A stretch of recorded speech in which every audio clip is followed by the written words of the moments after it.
Welcome to section 2.4, function definitions for honors pre-calculus.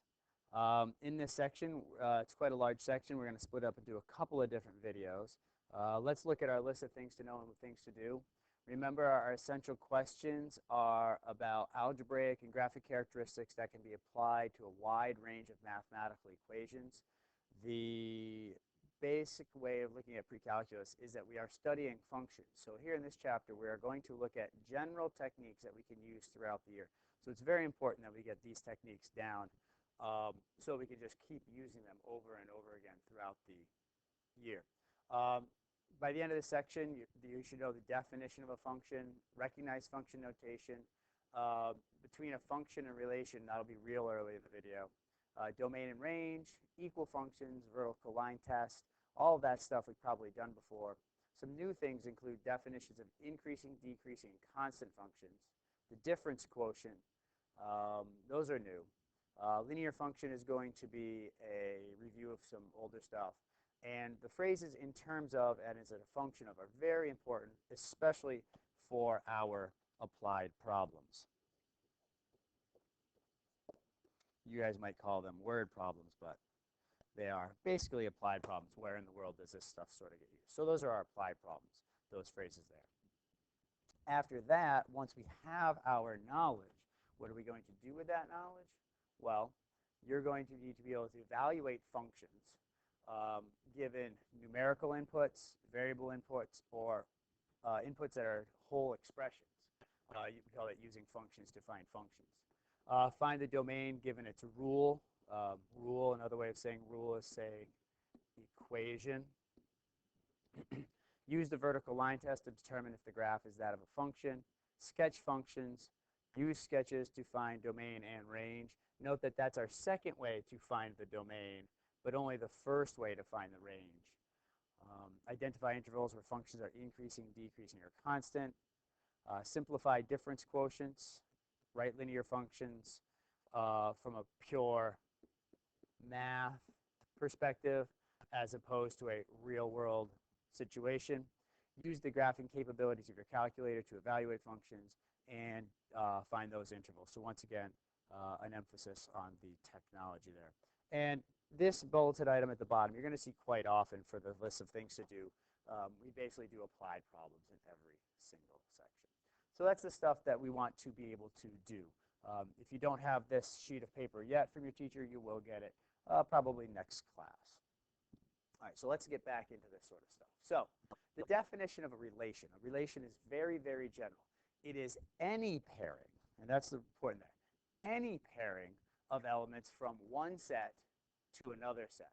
That starting set, which we call our domain, we could also call our set of inputs.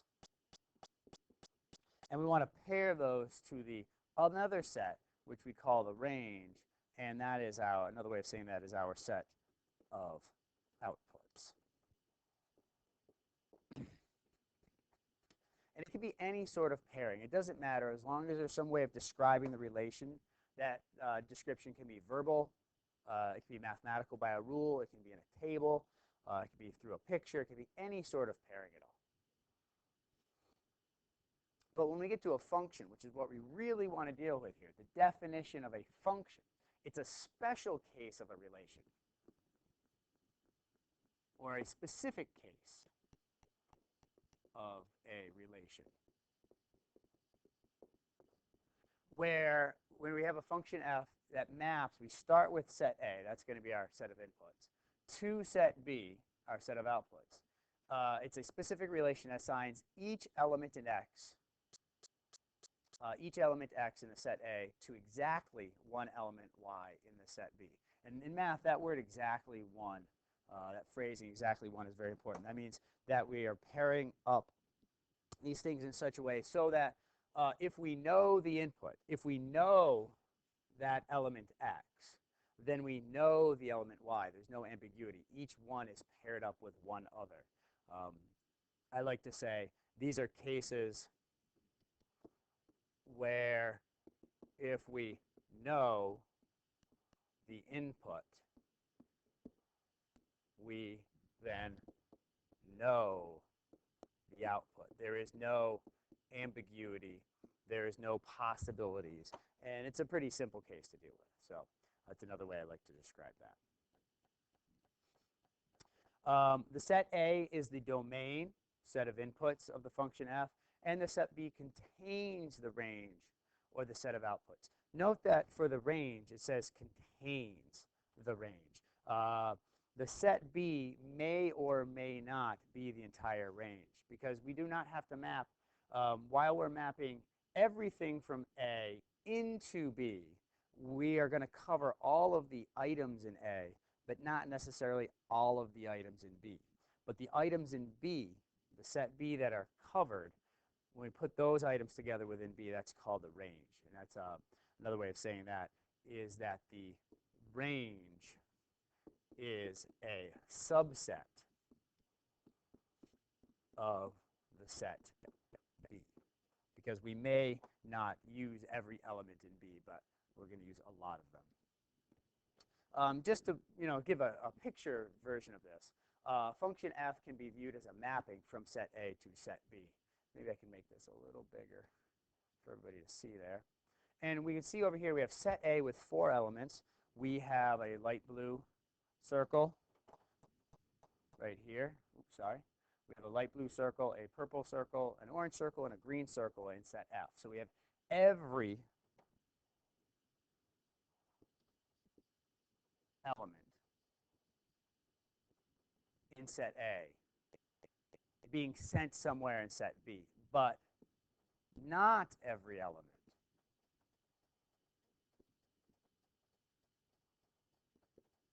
in set B. So the light blue circle gets mapped to the green heart, and the purple circle gets mapped to the red heart, as does the orange circle, and the green circle gets mapped over to the purple heart. And we can note here that the white heart there, the light blue heart, the white heart here, this very bright purple heart, and this yellow heart, nothing's being mapped to them. So that's where we say set B contains the range. So in this particular case, my domain is made up of a blue, a purple, an orange, and a green circle. And that's everything that's in A. And my range is made up of a green heart, a red heart, and a, I don't know, let's call it indigo, dark purple, an indigo heart. So the range is in the set B, but not all of the set B. Just some helpful characteristics of a function from set A to set B, some things that are always true about functions. The first thing is that each element in A must be matched to an element in B. And we showed that in the previous slide where every circle in A was paired up with some sort of heart. Some elements in B may or may not be matched with any element in A. And what we had there is that some of the hearts in B were matched up with something from A, but not all of them. 2 or more elements in A may be matched with the same element in B. As long as we have just one answer, we have one pairing, we know the input, we know the output, we're all set. I'm going to flip back a slide here and look at the orange circle and the purple circle both being paired up with the red heart. So I'd ask the question, well, if I input a purple circle into my function, what am I going to output? Well, I'm going to output a red heart. Well, I know if I input a purple circle, then I know my output is a red heart. And the same goes for orange. If I input an orange circle into my function, what am I going to output? Well, I'm going to output a red heart. I know the input, I know the output. There's no possibilities, there's no cases, it's just the one possibility there. And the last characteristic that's important for us to know is that an element in A, that's something in the domain, cannot be matched with 2 different items in B. If we had a case like that where an element in A was matched with 2 different elements of B, we would violate the exactly one pairing in our definition. If I go back one slide here, and I then take maybe my green heart, and I match my green heart, which is already matched to the indigo heart, and I pair it up with the yellow heart as well, now I could ask myself the question, if I input the green circle into the function, what am I going to output?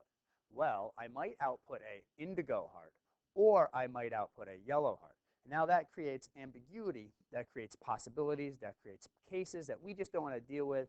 And in this case, we have now changed this picture over. It's no longer a function, but it's a relation, because I now don't have that exactly one pairing that I had before. And so that's a demonstration, an illustration of item 4 there. So we're going to continue looking at some function basics. I know we've done some of this, but it's important to be able to recognize those. Functions can commonly be represented in 4 different ways. They can be represented with a verbal description.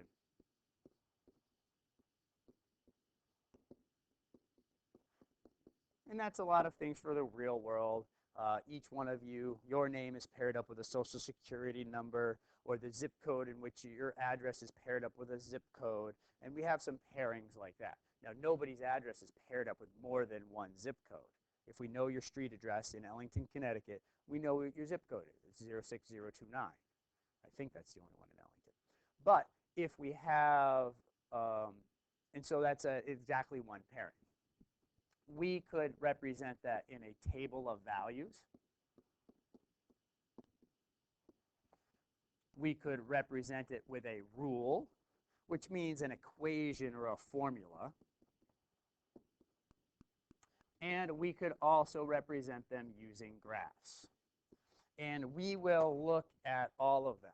Of particular concern to us, probably in pre-calculus, are these two, equations and graphs, and the connection between them, being able to look at one and create the other, and being able to flow back and forth between them. So those are the 4 different representations of functions that we are going to focus on. And let me give you some examples here. Example 1, determine if each relation represents y as a function of x. Now we can take a moment here and look at this phrasing, as a function of. Whenever you see that phrase as a function of, or the phrase in terms of, what we understand is what precedes that is going to be the range, or the set of outputs, and what comes after it is going to be the set of inputs. So it basically is outputs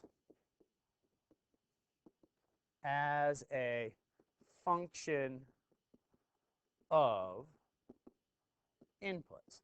And that's really helpful when we're writing functions, we're dealing with applied problems. We can tell what is the independent variable, what is the dependent variable, what our quote-unquote answer is going to be, and so on and so forth. If I look at my first table now, my first example, I have 0, an input of 0 being paired up with a 3, an input of 1 being paired up with 2, input of -1 being paired up with 2, an input of 2 being paired up with -1, and an input of -2 being paired up with -1. And in this example is indeed a function, because each input I only have listed once. I've got 1, 0 in the left-hand column, 1, 1. -1 is written once, -2 is written once, and +2 is written once. So in that case, if I know the input, I know the answer. And while these 2's and the -1's are repeated, that's okay according to item 3 on our characteristic. They can be paired up to more than one object there. If I look at my points, what I have to do is look at my x's and my y's. And if I look at these 2 points right here, the lower point has the coordinates of 1, 1, and the upper point has the coordinate of 1, 4. Well, both of those points have the same x coordinate of 1, but they have different y coordinates of 1 and 4. That means if I input into the function an x coordinate of 1, what am I going to output? And my answer is an I don't know. I might output a 1, or I might output a 4. And we don't like that ambiguity. That goes against the exactly one pairing that we're looking for. So the answer for the graph is that this is not a function. Okay, let's look at two more examples. We're going to look at these as rules. And what we would do here whenever we have a rule is we want to rewrite it using the phrase y is a function of x so that y is indeed our output. And if I rewrite this y equals negative x squared plus 1 by subtracting x squared from both sides, I look at this and I say, well, if I put in some x, some value for x, and complete it out, I'm going to get some answer for y. And there's no other possibilities. It's just going to be an answer. So that's not a big deal. That's okay. Doesn't seem to be any ambiguity. And it's pretty simple to say, okay, yes, this is going to be a function. But if I take the other case and I solve for y, because that's what I'm solving for, that's going to be that's my output there. If I solve this for y, I'm going to have y squared equals x plus 1. Take the square root of both sides, give me y equals plus or minus the square root of x plus 1. And this is not going to be good for us, because if I choose some value for x, I'm going to get two answers. I'm going to get a positive value. I'm going to get a negative value. For example, if I choose x equals 3, I would input that into the function, y equals plus or minus the square root of 3 plus 1, which becomes y equals plus or minus the square root of 4, and y equals plus or minus 2. So I've got a situation where I inputted one value, x equals 3, and I outputted two values, plus and minus 2.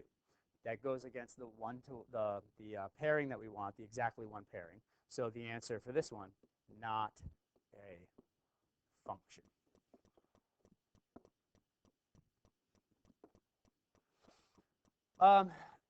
We use function notation. I'm assuming you've seen it before. The only difference is if we had some equation, I can use an example from the previous slide where we had y equals.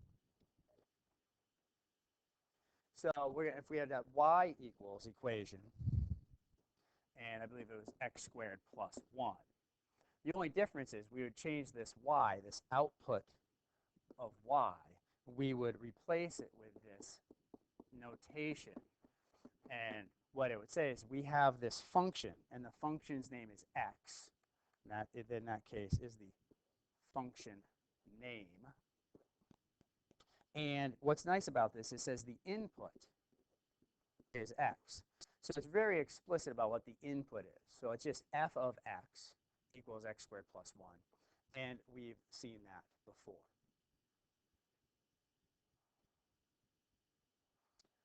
Two functions, f and g, are equal, provided that their outputs are the same for every element in their domains. Stop. Don't write that down. One thing we're focusing on class is being good note takers. You can take that whole sentence and crunch it down to this one little phrase right here, just by using abbreviations and some nice math symbols. So the functions where it says two functions f and g are equal. Let me grab my highlighter here. Oops, that's not my highlighter. That is. F and g are equal. F and g are equal, provided that outputs are the same. Outputs are the same.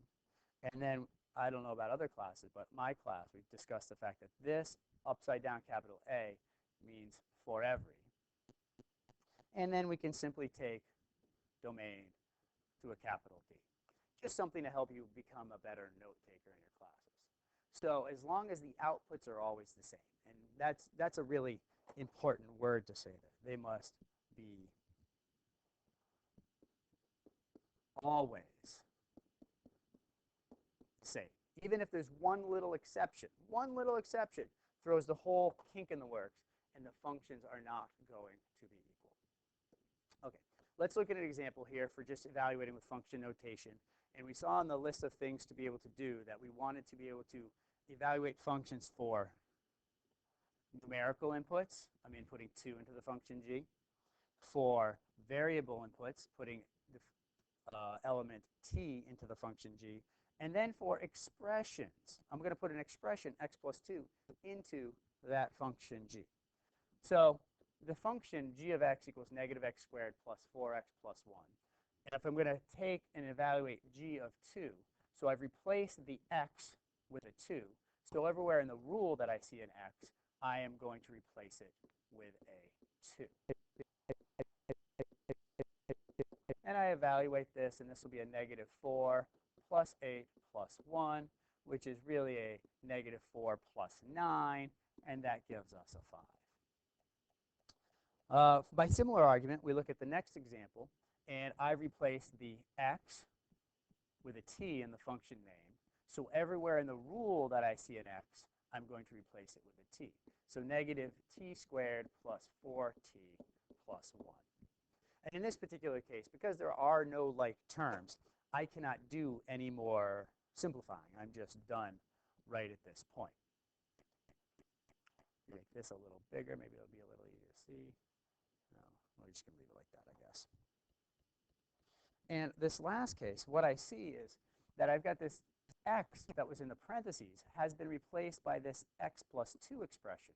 So in the rule, everywhere I saw an x, I'm going to replace it by the expression x plus 2. So negative x plus 2 squared plus 4 times x plus 2 plus 1. And now I have to do some distributing and some combining like terms. This will be a negative x squared plus 4x plus 4 plus 4x plus 8 plus 1. Distribute this negative. Negative x squared minus 4x minus 4 plus 4x plus 8 plus 1. Take a moment. I'll have a negative x squared. The negative 4x and the positive 4x will cancel. I've got a negative 4 with a positive 9 for my constants, which is going to give me a plus 5. So that g of x plus 2 is negative x squared plus 5. So we evaluated for a number, g of 2. We evaluated for a variable, g of t. And we evaluated for an expression, g of x plus 2. At this point, I think we're going to stop, pause here, take care of function domains and some examples for that in the next video. Thank you very much.